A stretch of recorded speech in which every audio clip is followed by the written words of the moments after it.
안녕하세요. 책 읽는 보라입니다.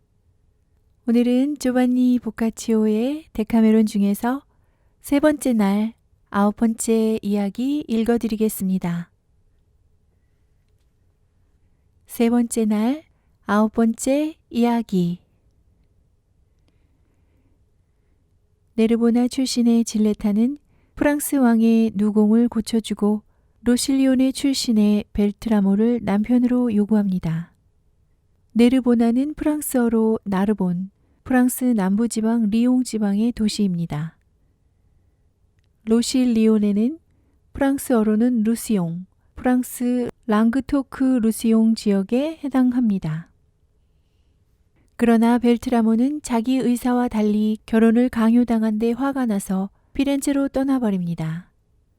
거기서 어떤 처녀를 연모하는데 질레타는 그 처녀로 꾸미고서 벨트라모와 잠자리를 같이 하고 두 아이를 가집니다. 그러는 동안 벨트라모도 그녀를 사랑하게 되어 아내로 맞아들이게 됩니다. 라우레테의 이야기가 끝나자 디오네오의 특권을 없애고 싶지 않았던 여왕은 이제 자기가 이야기할 차례임을 떠올리고 재촉당하기 전에 지극히 상냥하게 말을 꺼냈습니다. 라우레타님의 이야기를 듣고 난 지금 과연 누가 그만큼 재미난 이야기를 할 수 있을까요? 라우레타님이 첫 번째 순서가 아니었던 건 분명히 잘된 일이었어요. 그 뒤에는 누가 이야기를 하든 별로 재미없게 들렸을 테니까요. 오늘 남은 두 이야기가 혹시 그렇게 되지나 않을까 걱정이네요. 하지만 그래도 저는 정한 주제에 맞춰 이야기를 들려드릴까 합니다. 프랑스 왕국의 로실리오네 출신의 아스나르도라는 백작이 살았어요. 그는 건강이 좋지 않아 네르보나 출신의 제라르도라는 의사 선생님을 늘 곁에 두고 살았어요. 백작에게는 벨트라모라는 어린 외동아들이 있었는데 아주 의젓하고 호감이 가는 소년이었죠. 백작은 아들과 함께 그 또래의 다른 아이들도 키우고 있었는데 그 중에는 방금 말한 의사 선생님의 딸 질레타도 있었어요. 어린아이답지 않게 조숙했던 질레타는 벨트라모를 향해 열렬한 사랑을 불태웠어요. 백작이 죽자 왕의 손에 맡겨진 벨트라모는 파리로 가야 했습니다. 그 때문에 소녀는 무척이나 낙심했답니다. 그런데 얼마 지나지 않아 소녀의 아버지도 죽었기 때문에 적당한 이유만 되면 벨트라모를 만나러 파리로 갈 수도 있게 되었어요. 하지만 외동딸로서 막대한 유산을 받았기에 주위의 견제가 심해서 그럴듯한 이유를 갖지 못했어요. 결혼할 나이가 되었는데도 질레타는 여전히 벨트라모를 잊지 못했어요. 친척들은 많은 신랑감 중에 골라 결혼시키려고 했지만 그녀는 이유도 되지 않고 모두 거절해버렸답니다. 질레타는 벨트라모가 이제 멋진 청년이 되었다는 소문을 전해 듣고 그에 대한 사랑을 더욱 뜨겁게 불태웠어요.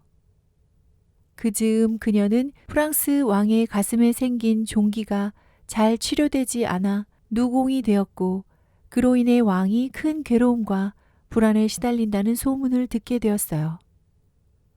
많은 의사들이 치료를 하고자 애썼지만 아무도 고치지 못한 채 점점 더 악화되고만 있었으며 결국 아직도 병을 고칠 의사를 만나지 못한 왕은 절망한 나머지 이제는 어떤 의사의 조언이나 도움도 바라지 않는다는 것이었어요. 이런 소문을 듣고 질레타는 무척이나 기뻐했어요. 이는 파리로 갈 만한 이유로 적당했을 뿐만 아니라 왕의 병이 자기가 생각하는 거라면 벨트라모를 남편으로 맞이하는 것도 쉬워지겠다고 생각했던 겁니다.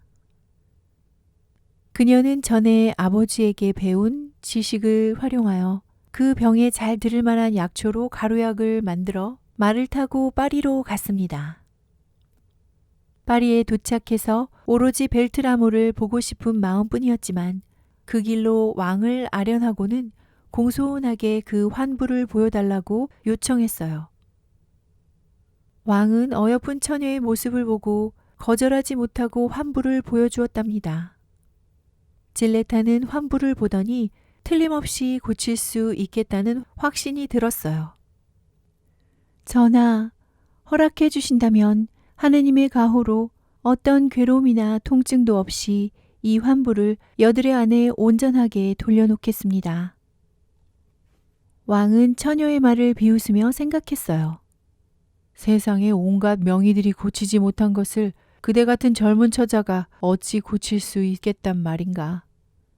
그래서 그는 선한 의지에 감사를 표시하고 나서 의사의 조언 같은 건 더 이상 들을 생각이 없다고 대답했어요. 그러자 처녀는 이렇게 말했죠. 전하, 전하는 제가 젊은 여자라서 제 기술을 하찮게 여기십니다. 하지만 저는 잘난 지식을 가진 의사가 아니라 하느님의 도움과 또 살아생전 이름난 명의였던 아버지 네르보나 출신의 제라르도 선생이 남긴 지식으로 치료하겠다고 말씀드리는 겁니다. 그러자 왕은 혹시 하느님이 보내신 아이가 아닐까 하는 생각이 들었어요. 성가시게 하지도 않고 단숨에 고치겠다고 하니 하자는 대로 해보는 것도 괜찮겠다 하고 말이에요. 그래서 한번 해보기로 결심하고 말했어요. 이보게, 만일 고치지 못하고 우리의 언약을 깨버리게 된다면 그때는 어떻게 하겠는가? 처녀가 대답했어요. 전하, 저를 감시하도록 하시죠. 그리고 만일 여드레 안에 고치지 못한다면 화형에 처하십시오. 그러나 고친다면 무슨 상을 내리시겠습니까? 왕이 대답했어요. 그대는 아직 미혼인 듯한데 고치기만 한다면 부와 덕을 갖춘 사람과 결혼을 시켜주겠네. 이에 대해 처녀가 대답했어요. 전하, 혼인을 주선하겠다 하시니 정말 기쁩니다. 그러나 전하께 남편으로 부탁드릴 사람이 따로 있습니다.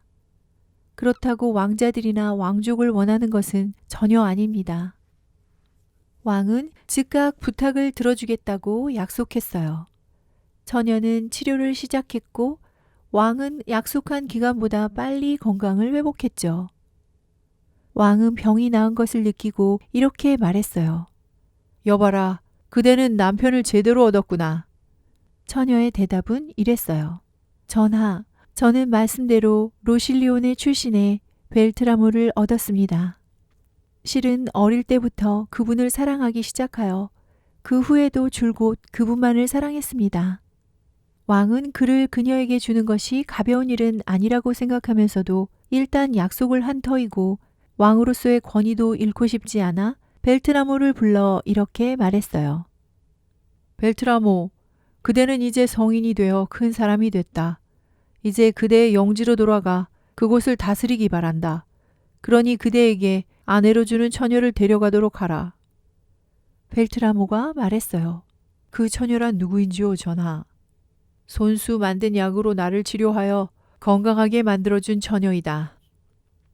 질레타를 본 적이 있어 아는 벨트라모는 그녀가 매우 아름답다고 느꼈지만 자기와 같은 귀족 출신이 아니라는 것을 알기에 기분이 상해서 이렇게 말했어요. 전하, 그럼 전하께서 의사를 아내로 주시려 하십니까? 송구스럽지만 그런 여자를 아내로 맞아들이는 것은 내키지 않는 일입니다. 왕이 말했어요. 그러면 그대는 내가 약속을 어겼으면 좋겠는가? 나는 건강을 되찾기 위해서 그 처녀의 청을 들어주기로 했고 원했던 대로 그대를 처녀에게 주는 것이네. 벨트라모가 말했어요. 전하, 저는 전하의 신하이오니 전하께서는 제가 가진 것을 가져가실 수도 있고 전하가 원하시는 분께 저를 주실 수도 있습니다. 하지만 이 결혼이 제게 기쁨이 되지 않으리라 생각되어 올리는 말씀입니다. 아니, 그렇지 않다. 처녀는 아름답고 현명하며 그대를 매우 사랑하고 있다. 그러니 신분이 높은 여자보다 그 여자와 결혼하는 것이 그대의 삶을 더 즐겁게 할 것이다. 벨트라모는 입을 다물어 버렸어요. 왕은 두 사람의 결혼식을 위해 성대한 준비를 하도록 지시했습니다. 그리고 정해진 날이 되자 벨트라모는 마지못해 결혼식에 참석했고 왕 앞에서 자기보다 더 자기를 사랑하는 처녀와 결혼했죠. 이 일이 끝나자 그는 생각해둔 대로 자기 영지로 돌아가 결혼 생활을 하겠다고 말씀드리고는 왕에게 허락을 구했습니다. 그리고 말을 타고 떠났습니다만 영지로 가지 않고 토스카나로 가버렸습니다. 마침내 피렌체가 시에나와 전쟁을 벌이는 중이었는데 그는 피렌체 편에 서게 되었어요. 토스카나 지방에 위치한 이 두 도시 사이에서 13세기에 일어난 여러 분쟁 가운데 1260년 몬타페르티에서 치른 전투가 유명한데 바로 그 전투에서 피렌체가 패했습니다.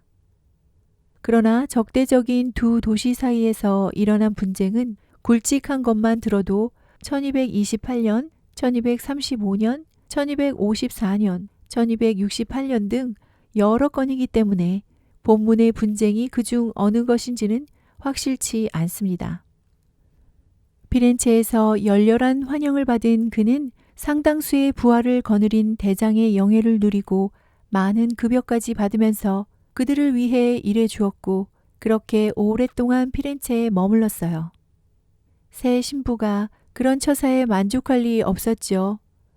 질레타는 어떻게 해서든 남편을 영지로 돌아오게 해야겠다고 생각하고 로실리오네로 향했어요. 그곳 사람들은 그녀를 영주의 부인으로 환대했어요. 오랫동안 백작이 없었던 터라 모든 것이 무질서하고 어수선한 상황이었죠. 워낙 총명했던 질레타는 부지런하고 활발하게 활동을 벌여 모든 것을 질서정연하게 되돌려 놓았어요.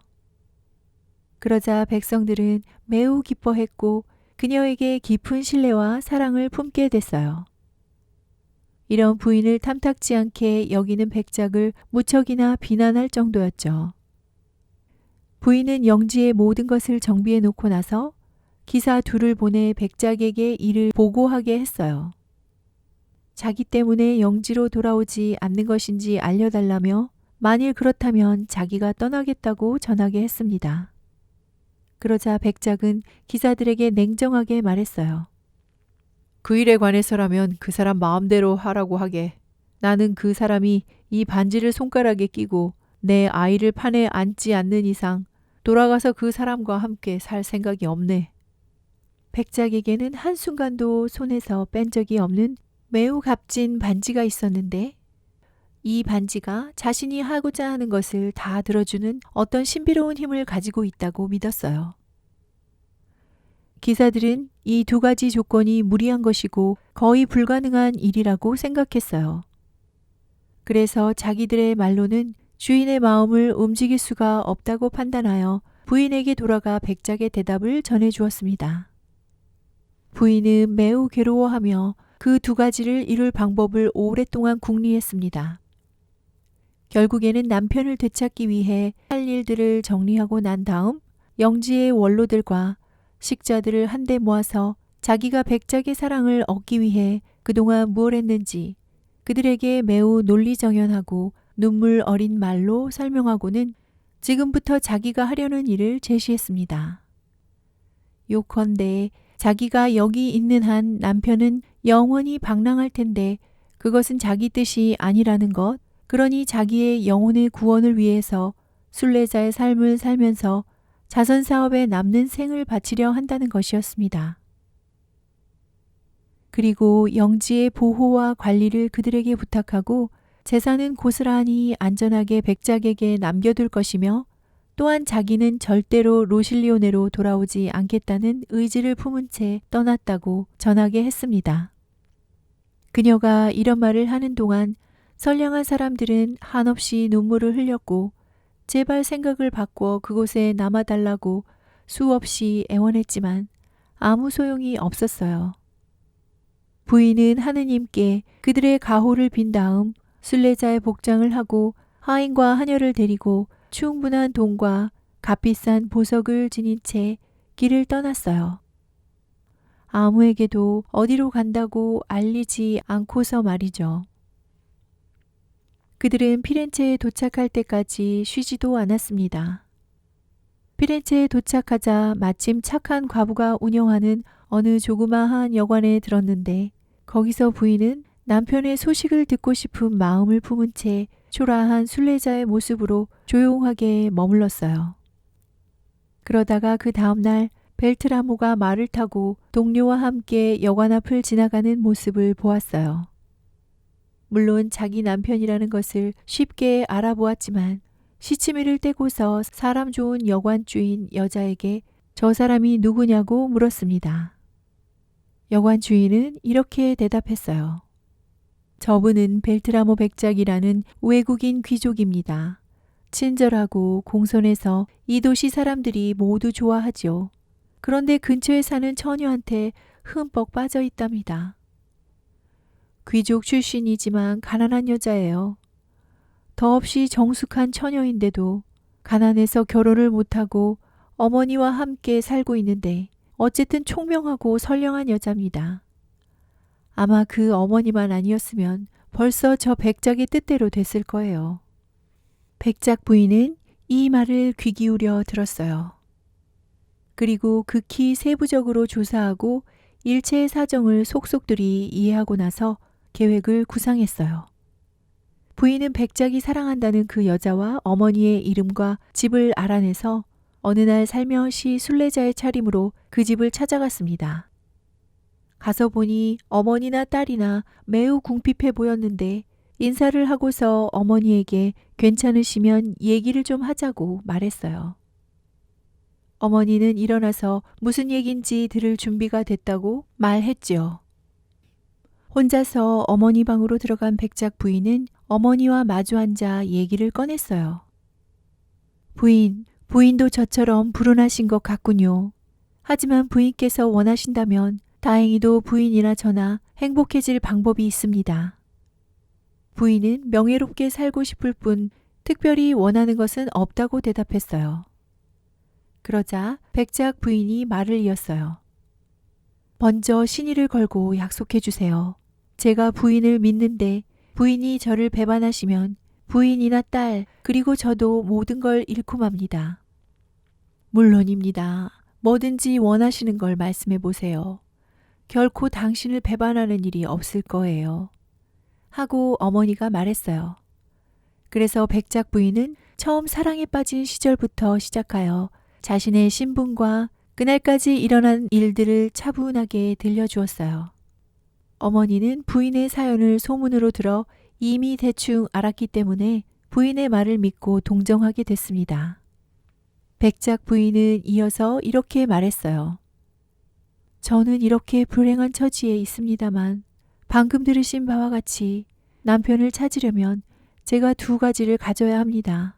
그런데 그걸 제가 가질 수 있도록 도와주실 분은 부인밖에 없어요. 제가 제대로 알고 있다면 요컨대 제 남편이신 백작 부인의 따님을 사랑하는 것이 사실이라면 말입니다. 이에 대해 어머니가 말했어요.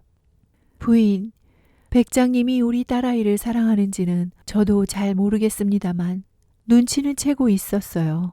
그래서 부인이 바라는 것을 이루려면 제가 무엇을 해야 하지요? 백작 부인이 대답했어요.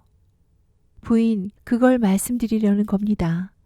그러나 그 전에 부인이 제게 힘을 빌려주실 경우 부인께 드릴 보답에 대해 우선 말씀드리고 싶습니다.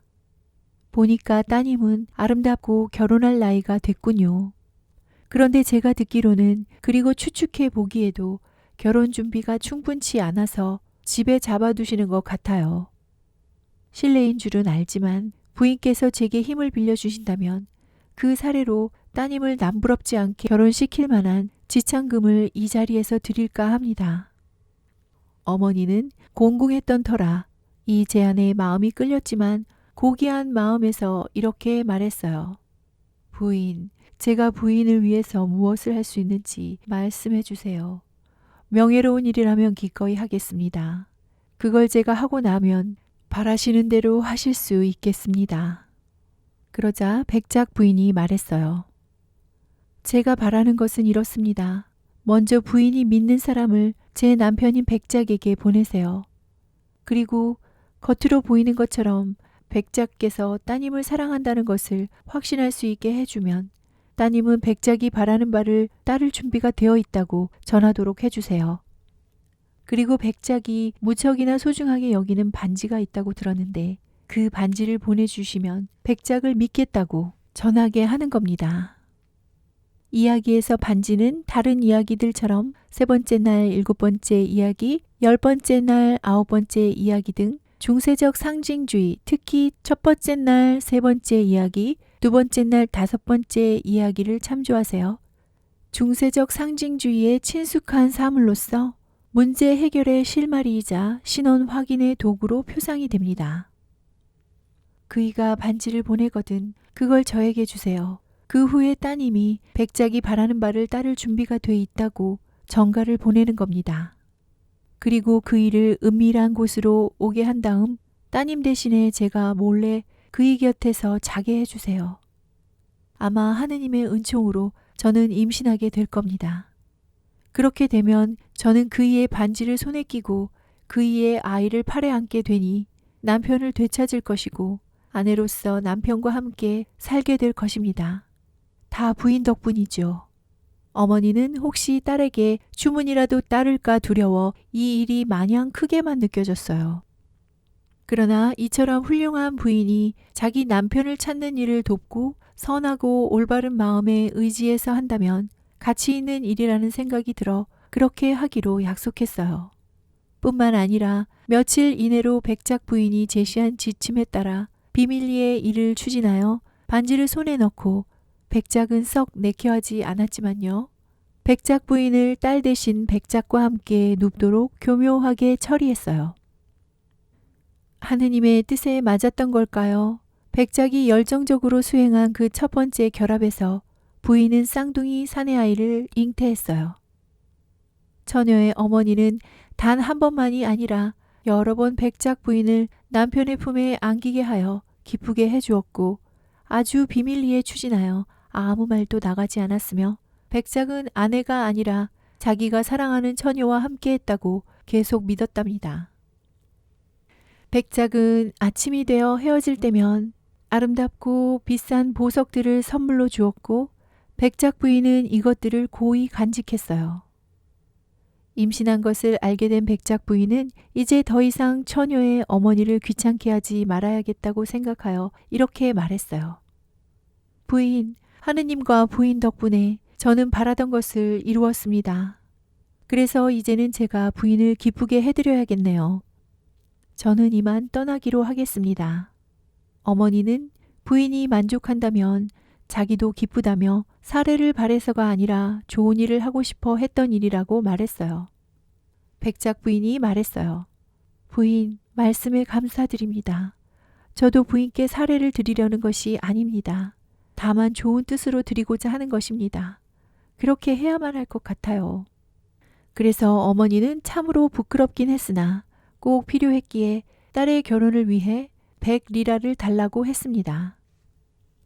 백작 부인은 그녀가 부끄러워하는 모습을 보고 또 그 정중한 요청을 듣고 500리라와 아마도 그 정도 값어치가 나가는 상당한 양의 아름답고 비싼 보석을 선사했습니다. 어머니는 기뻐서 어쩔 줄 몰라 하며 백작 부인에게 거듭 감사의 인사를 했어요. 백작 부인은 그 집을 떠나 여관으로 돌아갔어요. 어머니는 벨트라모가 더 이상 집으로 찾아오지도 정가를 보내지도 못하도록 딸을 데리고 시골에 있는 친척 집으로 이사해버렸어요. 얼마 후 벨트라모는 백작 부인이 사라졌다는 얘기를 듣고 부하들의 요청도 있고 해서 영지로 돌아갔습니다. 백작 부인은 남편이 피렌체를 떠나 영지로 돌아간다는 얘기를 듣고서 무척 기뻐했어요. 그러나 자기는 출산할 때까지 피렌체에 머물며 아버지를 쏙 빼닮은 사내아이 둘을 낳았습니다. 부인은 열심히 아이들을 키웠고 때가 됐다고 생각했을 때 아무도 몰래 길을 떠나 몽펠리에로 향했답니다. 몽펠리에는 로실리오네로 가는 길에 위치하며 네르보나에서 멀지 않습니다. 보카치오가 일했던 바르디 상사의 지점이 바로 그곳에 있었습니다. 거기서 며칠 휴식을 취하면서 백작의 소식을 알아본 결과 죄성 침례 날에 로실리오네에서 귀부인들과 기사들을 불러 성대한 잔치를 연다는 소식이 들려왔습니다. 부인은 이제 몸에 익은 여전 순례자의 복장을 하고서 찾아갔어요. 백작의 저택에서 부인들과 기사들이 식탁으로 가고 있다는 얘기를 들은 백작 부인은 순례복 차림 그대로 어린 아이들을 팔에 안고 거실로 올라갔어요. 그리고 사람들 사이를 빠져나와 백작 앞으로 나가서 무릎을 꿇고 눈물을 흘리며 이렇게 말했어요. 영주님, 저는 당신의 불쌍한 아내입니다. 당신이 집으로 돌아오시도록 하기 위해 오랫동안 고통스러운 여행을 했습니다. 제가 보낸 두 기사들을 통해서 저에게 부과하신 조건들을 제가 잘 해내는지 지켜보시도록 하느님께 부탁드렸어요. 자, 여기 제 품에 당신의 아들이 있습니다. 하나도 아닌 둘이랍니다. 또 당신의 반지도 있어요. 지금이야말로 당신이 약속하신 대로 저를 아내로 맞아주실 적절한 때라고 생각합니다. 백작은 이 말을 듣고 크게 놀랐어요. 게다가 반지도 자기 것이 틀림없고 아들들도 그러하니 더욱 놀랄 수밖에 없었죠. 하지만 이렇게 말했어요. 어떻게 이런 일이 일어날 수 있단 말이오? 백작 부인은 백작과 그 자리에 모인 모든 사람들이 크게 놀라는 모습을 보고 일이 어떻게 된 것인지 조리 있게 설명했어요. 얘기를 들은 백작은 그녀의 말이 모두 사실임을 인정했습니다. 또 그녀의 인내와 총명함을 알아보았으며 의젓한 어린 아들들의 모습도 들여다보았어요. 그리고 약속했던 것을 지키기 위해 또 그 자리에 모인 모든 사람들이 원하던 바이기에 이제는 그녀를 적법한 아내로 받아들이고 명예를 찾아주도록 부탁했던 터라 완고했던 태도를 버리고 부인을 일으켜 안아 입을 맞추며 그녀를 아내로 인정하고 그 아들들에게도 그렇게 했습니다. 그곳에 있던 사람들과 또 그 사실을 알게 된 다른 많은 신하들의 축복을 받으며 그날 하루 종일은 물론이고 며칠 동안이나 성대한 잔치를 벌였답니다.